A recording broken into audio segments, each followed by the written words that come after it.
ഫിലിമി പ്ലസിലേക്ക് എല്ലാവർക്കും സ്വാഗതം. ഇവിടെ രണ്ട് സുഹൃത്തുക്കൾ രാഷ്ട്രീയ രംഗത്ത് നിറഞ്ഞു നിൽക്കുന്നു, സിനിമാ രംഗത്ത് നിറഞ്ഞു നിൽക്കുന്നു. ഇപ്പോൾ കേരളത്തിൽ തെരഞ്ഞെടുപ്പ് കഴിഞ്ഞു. ഈ തെരഞ്ഞെടുപ്പ് ഗോദാവിൽ ഇറങ്ങിയപ്പോൾ സംഭവിച്ച, നമ്മളതിനെന്താ പറയുക, പരസ്പരം കുറ്റപ്പെടുത്തുക, നാറ്റിക്കുക, അങ്ങനെയൊക്കെ ചില വാക്കുകളുണ്ട്.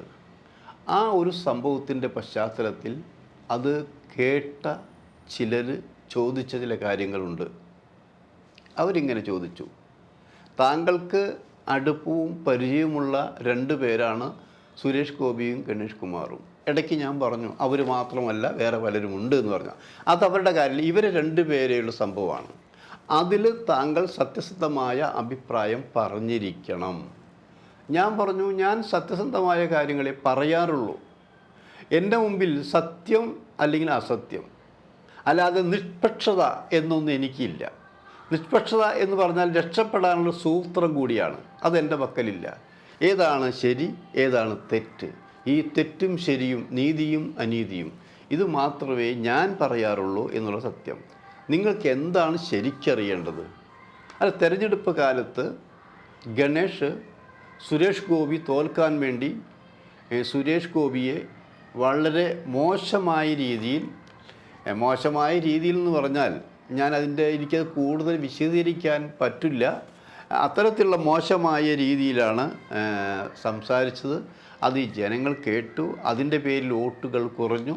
സുരേഷ് ഗോപി ഇത്തരക്കാരനാണോ എന്നൊക്കെ ചോദിക്കുകയുണ്ടായി. ഗണേഷിന് ഇത് വല്ല ആവശ്യമുണ്ടോ എന്നാണ് അവർ ചോദിച്ചത്. അപ്പോൾ ഞാൻ പറഞ്ഞു, ഗണേഷ് അത്തരക്കാരനല്ല. ഗണേഷിനെ ചൊറിഞ്ഞാൽ ഗണേഷ് തിരിച്ച് ചൊറിയും. അത് ഈ രാജ്യത്ത് ഏത് വമ്പനായാലും ഗണേഷ് വെറുതെ വിടില്ല. ഇവിടെ ഈ സംഭവം ഉണ്ടായി, നിങ്ങൾ പറയണേക്കാൾ മുമ്പ് എനിക്കറിയാവുന്നൊരു കാര്യമാണ്. സുരേഷ് ഗോപിയാണ് ആദ്യം ഗണേഷിനെ കുറിച്ച് മോശമായിട്ട് തെരഞ്ഞെടുപ്പ് പ്രചരണ വേളയിൽ സംസാരിച്ചതെന്ന് ആലോചിക്കണം. ഗണേഷ് ഇടതുപക്ഷത്തിൻ്റെ ആളാണ്, ഇടതുപക്ഷ മുന്നണിയുടെ മന്ത്രിയാണ്, കേരള കോൺഗ്രസ് ബിയുടെ സംസ്ഥാന ചെയർമാനാണ്, നടനാണ്. ഇതൊക്കെ ശരിയാണത്. ആ ഗണേഷ് രാഷ്ട്രീയ പ്രവർത്തകർ തെരഞ്ഞെടുപ്പിന് പോകുമ്പോൾ ഇടതുപക്ഷ സ്ഥാനാർത്ഥി വിജയിക്കാൻ വേണ്ടിയാണ് പ്രവർത്തിക്കുക, പ്രസംഗിക്കുക പതിവ്. അപ്പുറത്ത് സുരേഷ് ഗോപി നടനാണ്, ബി ജെ പിയുടെ നേതാവാണ്, ബി ജെ പിയുടെ കെയർ ഓഫിൽ രാജ്യസഭ MP ആയി 6 വർഷം പൂർത്തിയാക്കിയ ആളാണ്. ഇപ്പോൾ അഖിലേന്ത്യാ മറ്റൊരു സിനിമയുടെ ചെയർമാൻ കൂടിയാണെന്ന് ആലോചിക്കണം, ഇല്ലേ? സുരേഷ് ഗോപി ജയിക്കാൻ വേണ്ടി 2 or 3 പ്രാവശ്യം വേണ്ടി തൃശ്ശൂർ ജില്ലയിൽ പ്രധാനമന്ത്രി വന്നു എന്നാലോചിക്കണം. അവരെ പ്രസ്റ്റേജ് മണ്ഡലമായി വന്നിരിക്കുന്നു എന്നാലോചിക്കണം. എന്ത് വില കൊടുത്തും ജയിക്കാൻ അവർ തീരുമാനിക്കുമ്പോൾ എന്ത് വില കൊടുത്തും തോൽപ്പിക്കാനും മറുഭാഗം ജയിക്കുന്ന സ്വാഭാവികം. അതൊരു രാഷ്ട്രീയമാണ്. രാഷ്ട്രീയം ആ തെരഞ്ഞെടുപ്പ് കഴിയുന്ന എത്രമാത്രമാണ് ശത്രുതാ മനോഭാവമുള്ളത്, എന്നാൽ എതിരാളിത്തമുള്ളത്. അത് കഴിഞ്ഞാൽ എല്ലാവരും ഫ്രീ ആണെന്ന് അറിയിക്കണം. ഓരോ മുന്നണിയും അവരുടെ പാർട്ടിയും ജയിക്കേണ്ടത് ആവശ്യമാണ്. പക്ഷെ അങ്ങനെ പറയുമ്പോഴും മാനുഷിക മൂല്യങ്ങൾക്ക് വില കൊടുക്കുന്ന, സുഹൃത്ത് ബന്ധം തകരാറിലാക്കാതെ കുടുംബ ബന്ധങ്ങൾ തകരാറിലാക്കുന്ന ഒന്നും പറയാൻ പാടില്ല എന്ന പക്ഷക്കാരനാണ് ഞാൻ. കാരണം എനിക്ക് സുഹൃത്തുക്കളുണ്ട്. ഞങ്ങൾ സുഹൃത്തുക്കളായിരിക്കുമ്പോൾ പല തമാശകളും പറഞ്ഞ് പലരെയും കുറിച്ച് പറഞ്ഞിട്ടുണ്ടായിരിക്കാം. അത് ഏതെങ്കിലും കാരണവശാൽ തെറ്റി പിരിഞ്ഞു പോകുമ്പോഴും അത് വിളിച്ചു പറയുന്ന സ്വഭാവം ഉണ്ടാകരുത്. അപ്പോൾ അങ്ങനെ പറയുമ്പോൾ നമ്മൾ എന്ത് സുഹൃത്തുക്കളായിരുന്നു, സുഹൃത്ത് എന്നുള്ള പദത്തിൻ്റെ അർത്ഥം തന്നെ നഷ്ടപ്പെട്ടു പോകില്ലേ? ഇപ്പം ഇവിടെ സംഭവിച്ചത് ഗണേഷിനെ അടച്ച് ആക്ഷേപിക്കുന്ന, ഗണേഷിൻ്റെ വ്യക്തിജീവിതത്തിലേക്ക് കടന്നാക്രമിക്കുന്ന രീതിയിൽ സുരേഷ് ഗോപി സംസാരിച്ചപ്പോൾ ഗണേഷല്ലേ, ഗണേഷ് വെറുതെ വിടൂ? ഗണേഷിൻ്റെ കയ്യിലിങ്ങനെ ഓരോരുത്തരുടെയും തെളിവുകൾ ഇങ്ങനെ വെച്ചിരിക്കുക. ABCDEFGH എന്ന അറകൾ പോലെ ഇവിടെ പല വമ്പന്മാരുടെയും കാര്യങ്ങൾ, ഹിസ്റ്ററികൾ, അവരുടെ അഴിമതികൾ, അവരുടെ വേലത്തരങ്ങൾ, അവരുടെ വ്യക്തി ജീവിതത്തിലെ പുഴുക്കുത്തുകൾ എല്ലാം അറകൾ പോലെ, അച്ചിട്ട പോലെ എല്ലാം ഗണേഷ് കുമാറിൻ്റെ കയ്യിലുണ്ടെന്ന് ആലോചിക്കണം. അപ്പോൾ ഇതിങ്ങനെ വെറുതെ ഇരിക്കും, മോങ്ങാനിരുന്ന നായയുടെ തലയിൽ തേങ്ങ വീണെന്ന് പറഞ്ഞ പോലെ തന്നെയാണ് ഈ ഒരു അവസരം ഗണേഷിന് വീണ് കിട്ടിയത്. അത് ആർക്ക് വേണ്ടി? ഇടതുപക്ഷ സ്ഥാനാർത്ഥികൾക്ക് വേണ്ടി തന്നെയാണ്. അപ്പോൾ സുരേഷ് ഗോപിയെക്കുറിച്ച് പറയേണ്ടി വന്നത് എന്താണ് പറയേണ്ടി വന്നതെന്ന് എന്താണെന്ന് ഞാൻ പറയുന്നത് ശരിയല്ല, നിങ്ങൾക്ക് അറിയാവുന്ന കാര്യമാണ്. ഇത് വിളിച്ചു പറഞ്ഞതിൻ്റെ പശ്ചാത്തലം വെച്ചാൽ ലങ്ക എന്നുള്ളൊരു സിനിമ ഇവിടെ വന്നിരുന്നു ആലോചിക്കണം. ലങ്ക എന്നുള്ള സിനിമയിൽ അപാരമായിട്ട് നല്ല രീതിയിൽ സുരേഷ് ഗോപി അഭിനയിച്ചിട്ടുണ്ട്. അതിലെ നായിക മമത മോഹൻദാസ് ആയിരുന്നു. പക്ഷേ എനിക്ക് എപ്പോഴും പറയാനുള്ളത്, ഞാൻ ഒരേ സമയം വിമർശിക്കുകയും പ്രോത്സാഹിപ്പിക്കുകയും രംഗമുണ്ടെന്നായും ആ ലങ്കയിലെ അവസാന ക്ലൈമാക്സ് സീനുണ്ടെന്ന് ആലോചിക്കണം. അത് ഇവിടുത്തെ മലയാളത്തിൽ ഒരു നടനും ചെയ്യാൻ ധൈര്യം കാണിക്കാത്ത ആ രംഗം അതിമനോഹരമായി സുരേഷ് ഗോപി അഭിനയിച്ചു എന്നായിരിക്കണം. എന്താണെന്നോ, അവിടെ മമത മോഹൻദാസും ഈ സുരേഷ് ഗോപി തമ്മിൽ ലിപ് ലോപ്പ് ഉണ്ടെന്ന് പറയും. അതൊരു കൃത്യമായിട്ട് ഞാൻ പറയാൻ 10 മിനിറ്റ് നിൽക്കുന്നൊരു ചുംബനം. ആ വെറും ചുംബനമല്ല, അതതിൻ്റെ ക്ലൈമാക്സ് വെച്ചാൽ സുരേഷ് ഗോപിയുടെ വായിലുള്ള വിഷം, അല്ലെങ്കിൽ മറ്റേ മമതയുടെ വായിലുള്ള വിഷം, ആ വിഷം ചുംബനത്തിലൂടെ മറ്റൊരാളുടെ വായിലേക്ക് ഒഴിപ്പിച്ചുകൊണ്ട് അവരെ കൊല്ലുന്ന, അതേ മതപ്രായമാക്കുന്ന സീനാണ് ചിത്രീകരിക്കുന്നത് ആലോചിക്കണം.